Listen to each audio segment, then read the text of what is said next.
Saudara, Amerika Serikat memasukkan Pasar Mangga 2 Jakarta dalam daftar hitam pusat penjualan barang palsu dan menghambat hubungan dagang kedua negara.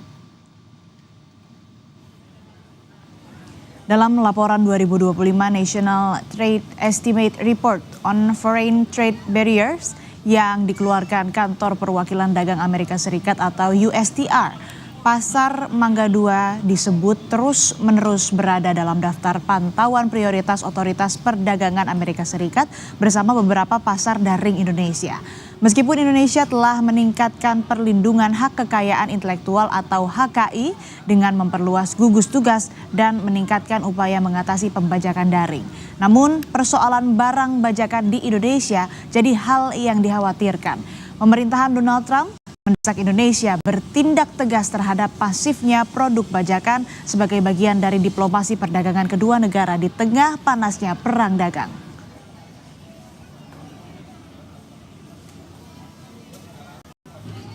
Menteri Perdagangan Budi Santoso bilang pemerintah terus melakukan pengawasan secara rutin terhadap barang ilegal hingga tidak bersertifikat standar nasional atau SNI. Soal Pasar Mangga 2 Jakarta yang dituding Amerika Serikat sebagai sarang barang palsu, pemerintah akan melakukan penyelidikan. Mendak menekankan akan menjatuhkan sanksi tegas berupa penutupan perusahaan yang menjual produk bajakan. Barang ilegal ya dari manapun, mau pokoknya dari negara manapun, kalau itu ilegal itu kan memang tidak boleh. Ya di aturan kita, di undang-undang kita, di Permendak kita kan melarang barang-barang yang ilegal masuk. Ya jadi kita kan selama ini terus melakukan pengawasan ya secara reguler maupun rutin. Yang di mana? Mangga 2 kita kan terus rutin melakukan. Kami kan belum ekspos ya. Karena kan kami harus selidiki dulu ya sebelum benar-benar datanya kita dapat ya. Kalau ketahuan perusahaannya kan ada beberapa sanksi itu berurutan gitu ya. Jadi nanti bisa sampai kita tutup perusahaannya. Barangnya pasti kita sita ya, perusahaannya bisa kita tutup. Pasar Mangga 2 kembali disorot Amerika Serikat dan dituding jadi sarang barang bajakan. Lebih lengkap kita akan bahas bersama ekonom Universitas Indonesia Fitra Faisal. Selamat pagi Mas Fitra, apa kabar? Selamat pagi Mbak Asri, kabar baik. Mas Fitra, apakah tuduhan USTR soal Mangga 2 ini jadi sarang bajakan? Apakah ini masuk akal sebagai keberatan Amerika Serikat? Iya, mereka belum tahu aja pasar ruler ya masih ada. Jadi kalau kita lihat memang begini Mbak, kalau kita lihat lagi lebih umum lagi, ini kan kita bicara mengenai IP protection, intellectual property rights ya, proteksinya di mana. Dan secara umum ya, ini tidak hanya menjadi keberatan Amerika Serikat, tapi juga sudah menjadi keberatan mayoritas negara-negara maju terhadap negara berkembang. Memang kita kalau melihat model China ya, mereka beli terus imitate, kemudian mereka bikin sendiri. Ini kan sebenarnya praktik yang sudah lama terjadi ya, dan ini juga kita lakukan gitu ya. Cuma kan dalam perkembangannya ini menjadi semacam tantangan juga buat negara maju ke negara berkembang, terutama dalam konteks negara berkembang. POV kita sebagai negara Indonesia adalah dalam tinjauan empirisnya, itu saya sudah kasih tinjauan empiris paper akademiknya ke Kompas. Kami sudah melakukan penelitian ya bahwa FDI, kalau kita ingin menarik FDI, foreign direct investment, investasi masuk ke dalam negeri, itu salah satunya adalah IP right protection. Nah, ketika ini diproteksi, maka ada kecenderungan FDI ini menjadi lebih tinggi. Nah, sehingga ketika kita kemudian mencermati betul ya dokumen dari USTR tadi, ini adalah lemak-lemak ekonomi yang selama ini menjadi masalah ya buat Indonesia, dan kemudian bisa jadi menjadi jantung koroner ya kalau misalnya bertumpuk-tumpuk terus ya, kolesterol, lemak dan seterusnya.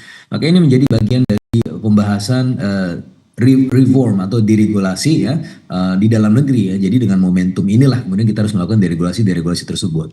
Karena biar bagaimanapun ini kita tidak hanya bicara Amerika Serikat ya. Secara umum kita bicara bagaimana menarik investasi asing untuk masuk ke sini. Dan salah satu pertimbangan mereka adalah IP right protection.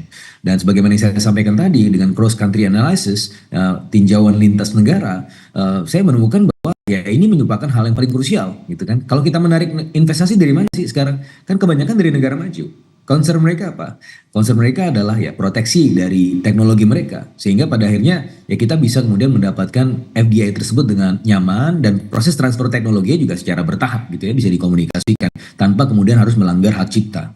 Begitu, Mbak. Artinya apa yang nantinya dilakukan oleh pemerintah Indonesia tentu akan berdampak terhadap iklim investasi Indonesia, begitu Mas Fitra? Betul, betul. Jadi ketika kita mengerjakan satu yang sebenarnya ini adalah poin negosiasi dengan USTR, tapi di sisi yang lain kita sebenarnya dengan memperbaiki itu, kita juga akan mampu untuk menarik ya investasi-investasi lain untuk masuk gitu ke Indonesia. Nah, ketika kita secara tegas gitu melakukan perbaikan di sini, ini kan memberikan sinyal positif buat investor lain untuk masuk ke Indonesia. Apalagi sekarang ya negara-negara yang di luar US dan China sedang melakukan de-risking ya, terutama Uni Eropa, de-risking terutama dari US juga kan, aset-aset portofoliosnya, kemudian investasinya mereka juga pikir-pikir lagi nih ya, US penuh dinamika. Dan oleh karenanya kita perlu relokasi. Relokasi kemana? Ya ke tempat yang di tengah-tengah. Tempat tengah-tengah itu ya ASEAN yang tidak memihak kiri dan kanan, karena mayoritas dari kita ASEAN bahkan semuanya itu memutuskan untuk melakukan negosiasi ya. Jadi kita masih bisa mendapatkan potensi ekonomi dari China, juga dari Amerika Serikat dan juga dari negara-negara lain. Dan salah satu pemanisnya adalah di situ IP right protection. Dan jadi kita cuma melempar satu batu tapi dua burung jatuh gitu. Kira-kira Mbak Asri. Mas, dalam situasi ini meski ada tuduhan dari USTR begitu ya, bagaimana kemudian Indonesia bisa melihat peluang untuk kemudian bisa menarik investor? Ya, jadi tidak hanya patent right protection ya, kita juga kan kemarin di dokumen USTR berbicara mengenai TKDN, kita juga bicara mengenai import quota ya, itu yang kemarin disampaikan juga oleh Presiden, yang merupakan salah satu lemak ekonomi. Kalau kita bicara secara khusus misalnya import quota, itu kan sebenarnya rent seeking, itu sudah di buku textbook International Economics, itu rent seeking behavior, udah negaranya nggak untung, nggak dapat apa-apa, yang dapat untung siapa? Para import license-nya itu. Nah, mendingan import tarif kalau kita bicara trade policies gitu. Itu kan salah satu hal yang mungkin kita bisa perbaiki. Yang lain-lain ya selain itu juga ada birokrasi yang tidak efisien. Itu kan sedang kita kerjakan juga. Kemudian ada korupsi. Ini juga sedang kita kerjakan. Biaya cukai yang lambat. Itu juga sedang kita kerjakan kan. Jadi ketika kita mengerjakan PR-PR kita itu yang sebenarnya merupakan poin negosiasi kita dengan USTR, tapi di sisi yang lain kita juga memperbaiki efisiensi ekonomi kita gitu kan. Jadi sebenarnya ini adalah hal yang sudah layak dan sepatutnya kita kerjakan. Dan untungnya ada push factor dari negosiasi dengan USTR gitu Mbak Asri. Ini kan berbagai perbaikan regulasi perlu dilakukan oleh pemerintah kita, oleh Indonesia. Tapi kalau Anda melihatnya Mas Fitra, butuh berapa lama waktu untuk Indonesia bisa menarik investor? Ya bisa cepat bisa lambat ya. Kalau kita bicara absorptive capacity untuk bisa meningkatkan tarikan investasi ke Indonesia, itu sebenarnya ada 3 pilar. Pilar infrastruktur, pilar sumber daya manusia, dan pilar institusi. Pilar sumber daya manusia butuh waktu ya, lama. Pilar infrastruktur kita sudah bangun, tapi tetap aja kalau mau bangun hal-hal yang lain memfasilitasi kegiatan ekonomi itu juga butuh waktu.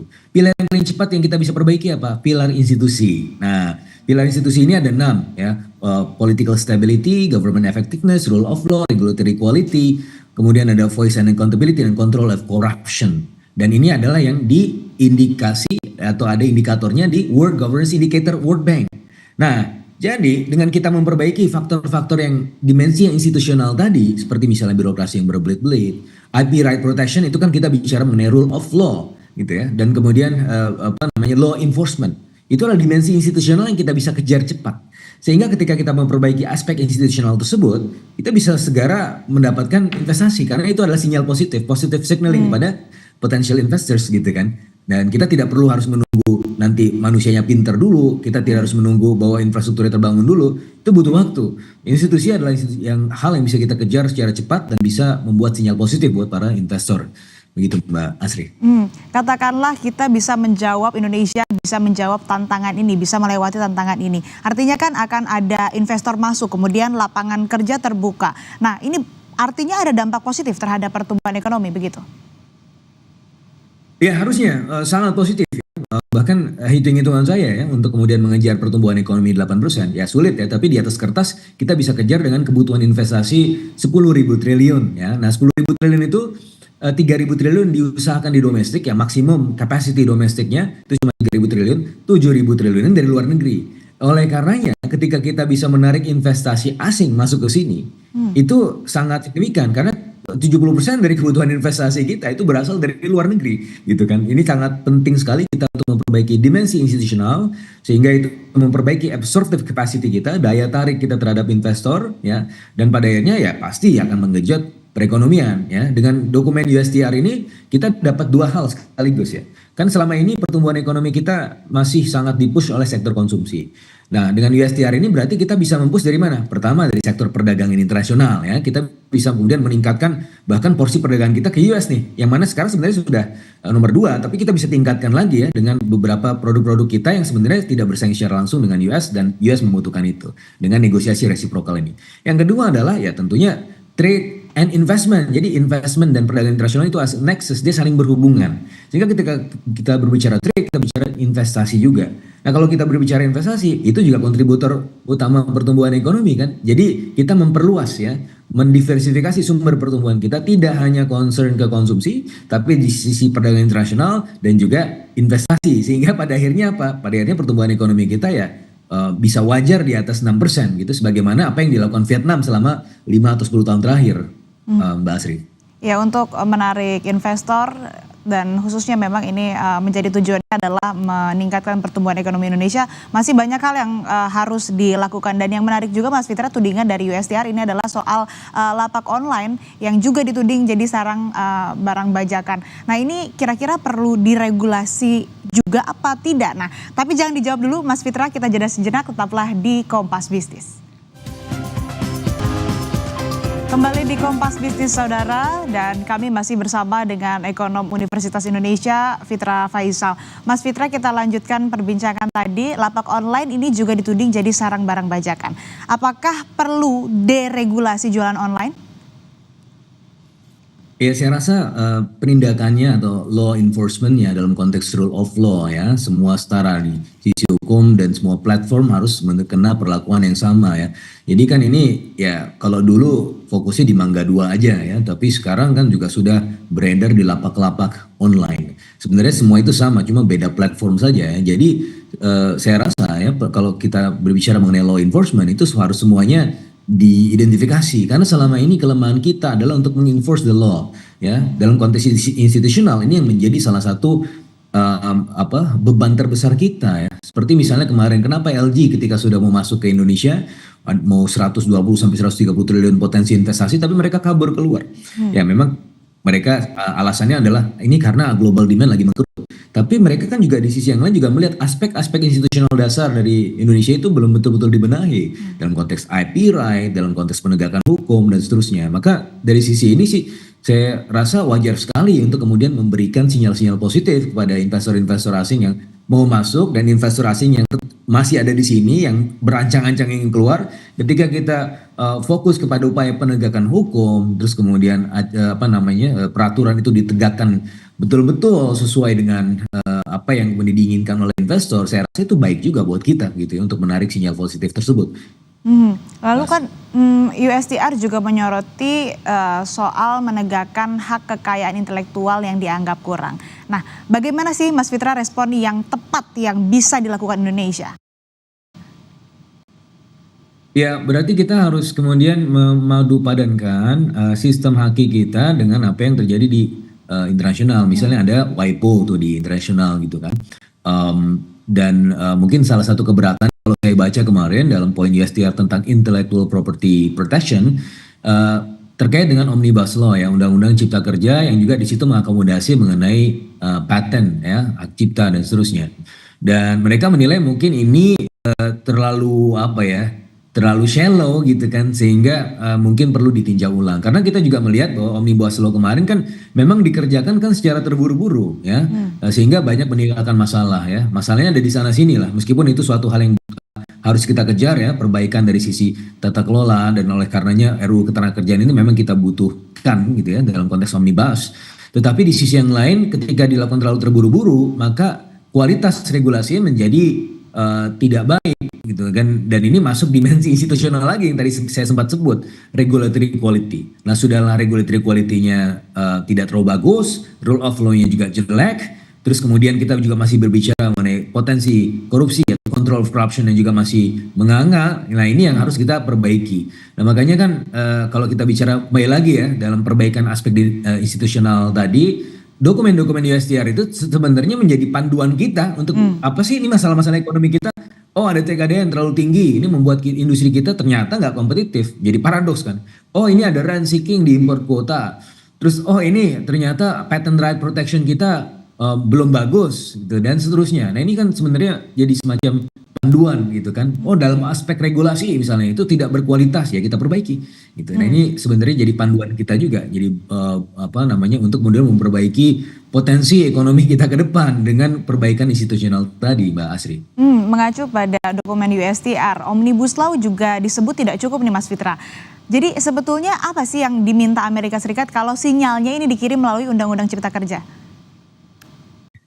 Ya, sebagaimana saya sampaikan, kan kalau kita lihat tadi secara spesifik pembahasan kita adalah tentang intellectual property rights ya, dan itu juga sebenarnya sudah ada di Undang-Undang Cipta Kerja. Nah, Undang-Undang Cipta Kerja ini kan sebenarnya tujuannya adalah untuk menarik investasi karena melakukan semacam peleburan regulasi, memangkas juga hal-hal yang tidak penting dijadikan dalam satu buku. Ternyata satu buku ini adalah satu buku yang masih ada masalahnya gitu karena dikerjakan secara terburu-buru. Seperti misalnya tadi patent right protection yang dinilai ya masih shallow lah gitu ya dalam konteks Omnibus Law. Kita memang ingin mengejar menyederhanakan permasalahan, tapi ternyata dari sisi patent right itu ada hal-hal yang rigid gitu ya yang saya baca juga menjadi keberatan dari USTR tadi. Nah, oleh karenanya saya melihat bahwa ya ini momen perbaikan Mbak Asri ya, ketika mereka menyoroti aspek-aspek kita, ini kan ibaratnya kita datang ke dokter nih. Apa aja sih masalah kita? Sakit di mana aja sih? Kenapa kita bisa sakit seperti ini terus? Kenapa pertumbuhan ekonomi kita cuma 5%-an? Kenapa investor lain nggak mau masuk? Nih ada dokter namanya Trump ya dengan USTR nih perawatnya. Dia lihat nih, oh Anda kurang ini, Anda kurang ini. Ya udah, kita kerjakan aja. Toh itu semua baik kok buat kita. Mungkin memang ada beberapa hal yang terlalu eksesif seperti misalnya di sektor keuangan ini kris harus dihilangkan dan seterusnya, ya enggak lah, ini kan kita juga bicara mengenai identitas budaya dan keseharian kita ya ketika kita bicara mengenai kris ya, nanti ya ini masalah komunikasi aja. Halal certification juga ada di situ. Nah, ini kan faith based kita, ini kan berdasarkan kepercayaan kita harus semuanya ada sertifikasi halal dan seterusnya. Ada hal-hal yang memang tidak bisa dinegosiasikan, tapi ada hal-hal yang mayoritas bisa dinegosiasikan dan ini tentunya baik juga buat kita gitu, Mbak Asri. Menegaskan saja Mas Fitra, artinya poin-poin yang disampaikan USTR ini masuk akal ya dan relevan dengan kondisi di tanah air, kondisi ekonomi di tanah air.